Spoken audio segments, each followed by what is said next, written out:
What if God has given you everything you need to accomplish what you need to accomplish with or without human technology? On the surface, that sounds very obvious, right?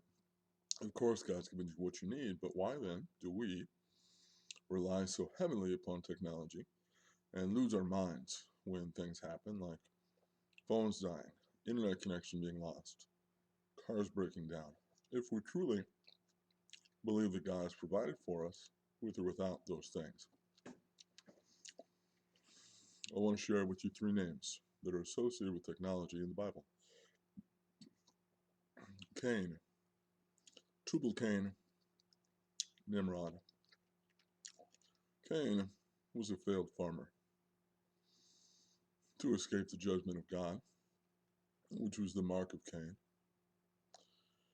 he and his children become the world's first landlords, people of a human technological organizational system of city planning and zoning and rent.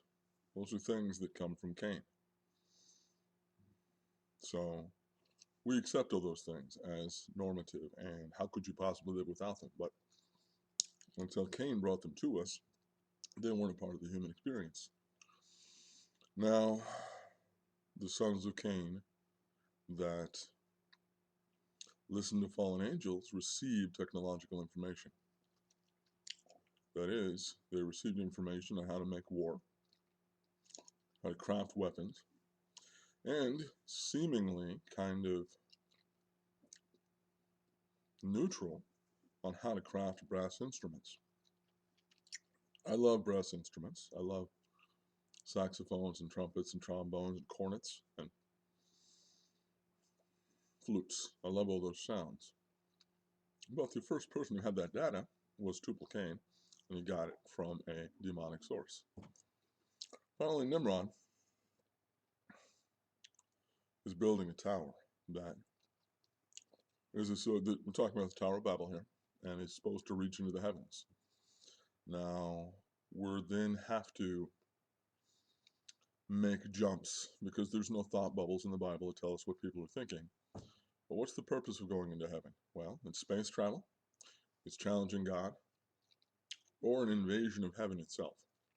He's a man of war. That'd be the ultimate thing to conquer. If you conquered Earth, your next step is to conquer heaven, right? This was advanced architectural technology, which I don't believe we can currently match. Think about the tallest buildings that humans build right now. Think about how far they are from space. The Tower of Babel would have either successfully reached departure from our atmosphere, or in the very least, would have gotten close enough to elicit a response from God.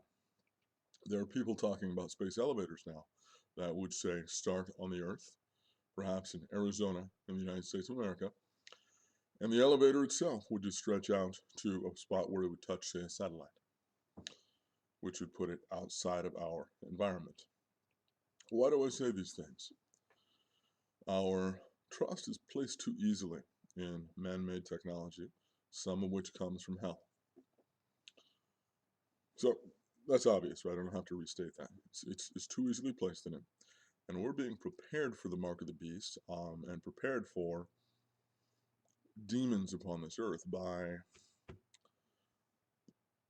a process similar to placing a lobster in a pot of water. And as the temperature rises, it doesn't know it until it's too late.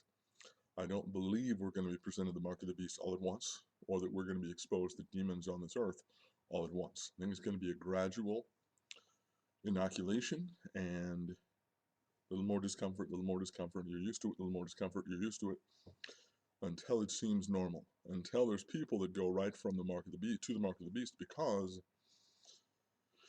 simply put, the thing they had before was so similar. And so it won't be a giant leap, it'll be a tiny thing forward. So what's the basic thought here? The basic thought is how you respond when your technology breaks down says how dependent you are upon it. When your phone dies, when you lose internet connection, when your car won't start. When you say to yourself, my life is over, it indicates how much existential weight you put on those things, right?